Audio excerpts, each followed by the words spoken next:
Good evening and welcome to the Cuse Chronicle. I'm Jack McGuire. And I'm Cedric Derecho. And as of right now, it's looking more and more likely that most of Trump's cabinet nominees will be confirmed by the Senate. Just last week, RFK Jr., Tulsi Gabbard, and Kash Patel all sat in front of the Senate to give their reasons why they should be confirmed. But I know there's one pick in particular that has you questioning whether he will or not. Yeah, and that's RFK Jr. RFK Jr. for HHS Secretary. There is some doubt because the Senate Finance Committee is a 27-member body. It consists of 13 Democrats and 14 Republicans. However, Bill Cassidy, the Republican from the state of Louisiana, he has not confirmed who he's going to vote for. He has some problems with RFK's stance on vaccines. He is a former doctor, and RFK seems to be inconsistent with whether he's pro-vaccine, anti-vaccine, and so that's going to be a big vote on whether his confirmation goes to the Senate floor. Yeah, I mean, the hearings in general, I didn't think there were many blow-ups that happened. They went relatively calmly, I thought. But out of all of them, there was one particular in between Bernie Sanders and RFK Jr. that kind of speaks to your point about, the question of vaccine efficacy that he brings up and whether a lot of the Senate will go along with that. But guys like Lindsey Graham, I was surprised to see that they're on board with this, right? They're going to go ahead and vote for him.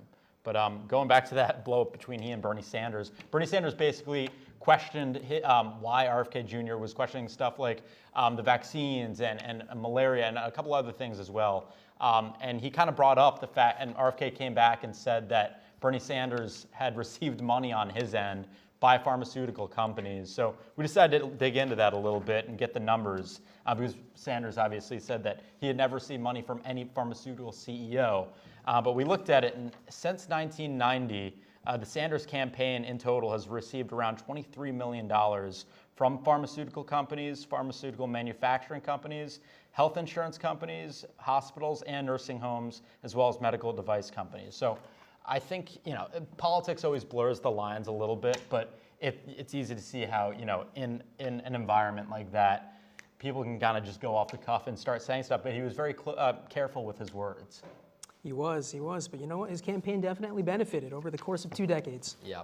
Next up on the bat is Tulsi Gabbard. I said earlier on that I thought she would have trouble getting in just because I think a lot of people in both parties are nervous about her and some of her past comments and support for certain things. What are you thinking about that? You know what? There's problems with Republicans probing her, right? We know that she's a former, Democratic primary challenger. Right. She challenged in the 2020 primaries, and she was one of the last standing, in those primaries.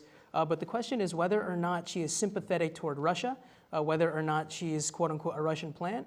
Being a former military member, Tulsi Gabbard was very offended with those assertions, and, she has sworn her loyalty to America.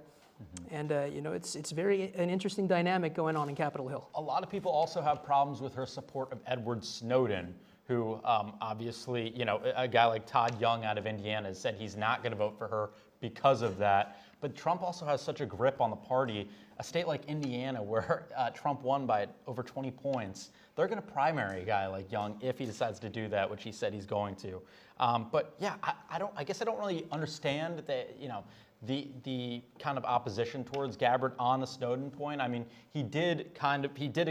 obviously he committed crimes, but he did also expose the surveillance state and how they were spying on Americans that, weren't really doing anything wrong. So we're going to see how that works out. Another guy, back to Bernie Sanders. He, back in 2016 when he was running for president, it's funny, Tulsi actually stepped down as DNC chair to support him when he was going up against Clinton. So it's going to be interesting to see if Sanders in turn supports her now when she needs it most. I think that's very interesting. Yeah, you know what? I think the strategy of Donald Trump is actually quite smart in this regard because Joe Biden in 2020 ran under the campaign that he was going to unify the country. The Republicans are going from the angle here that America is still divided more than ever. And you know what? Trump, even if it's just an illusion, the facade that he's picking 2 former Democratic challengers to be in his cabinet signifies, some unity to the country. Yeah, absolutely. And this is RFK Jr.'s, going back to him for a sec, this is his one chance to get his agenda through right? He's not going to run again for president of the DNC because he's never going to make it out of the primaries. And in the Republican Party, I don't think he's going to go up and do well against a guy like J.D. Vance or some of these other young and up-and-comers in that party. So it's going to be very interesting. I think this is one chance to actually do what he wants to do. And it's important to note that he approached Kamala and, asked, if I drop out, do I get, maybe a little quid pro quo? Yeah, here. We spoke about that in the first episode, Right. how, that was kind of, I think, one of her fatal mistakes during her campaign. If she had taken him in, it would have gone against, the Democratic Party narrative. Because right now, I think the Republican Party is probably viewed as the party that is anti-vax to some level, and the Democratic Party is more trusting of the science. So if they had taken RFK Jr. in, that probably would have gone against their messaging. So she probably had people in her ear telling her that wasn't a good idea. But it's interesting. I know we want to get to Kash Patel as well.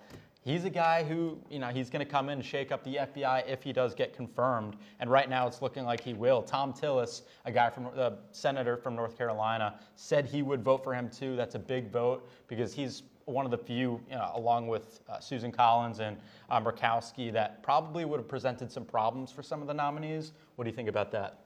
You know what? It's interesting because Kash Patel actually disagreed with some of what Trump, had to do in terms of the January 6 rioters. Yep. He believed that not all of the sentences should have been commuted, especially the violent rioters on Capitol Hill who committed crimes against Capitol officers, police officers.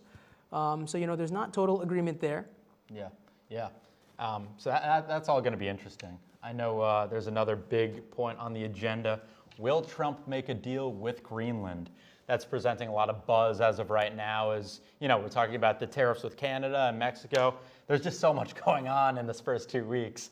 What are your thoughts on that? Because something, not a lot of people are talking about is the lithium. There's a lot of lithium underneath the permafrost in Greenland.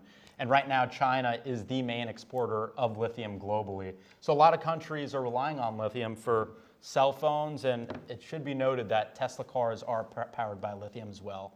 What do you think of this? Because I know there's a lot of buzz around whether we would buy them from Greenland, even though Greenland's self-autonomous right now. What do you think?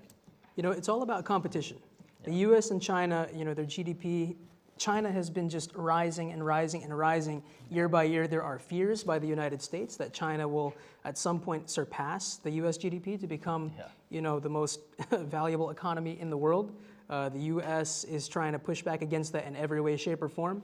And you know what? Trump is trying to make Greenland a sort of an indie China in a way in terms of exporting lithium. Yeah.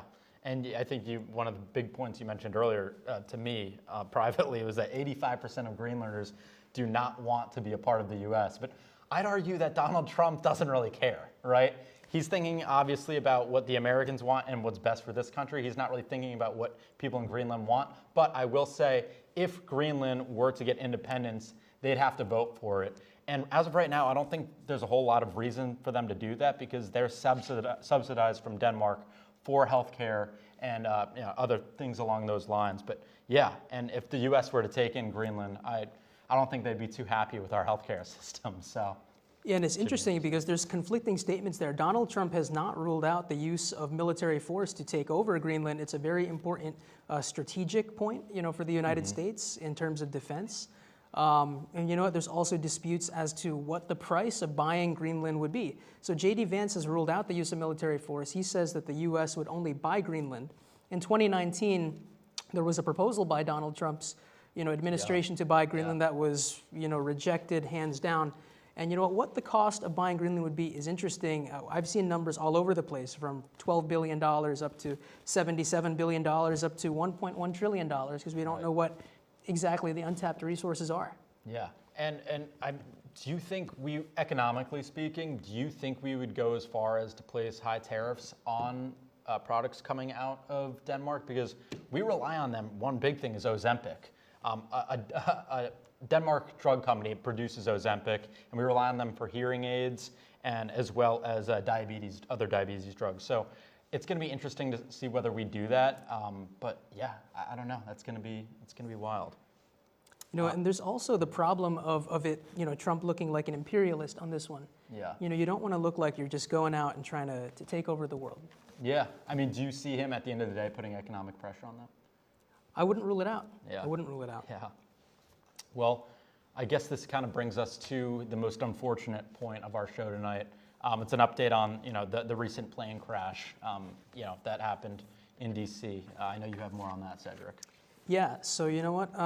The fuselage was just recovered today from the Potomac River. So the first parts of the wreckage, are being recovered right now. So 55 out of the 67 victims have been recovered, and one of those victims was Christine Lane, a former Syracuse University graduate, and so this tragedy hits really close to home. Her son Spencer, who she adopted from South Korea, he was a figure skating phenom.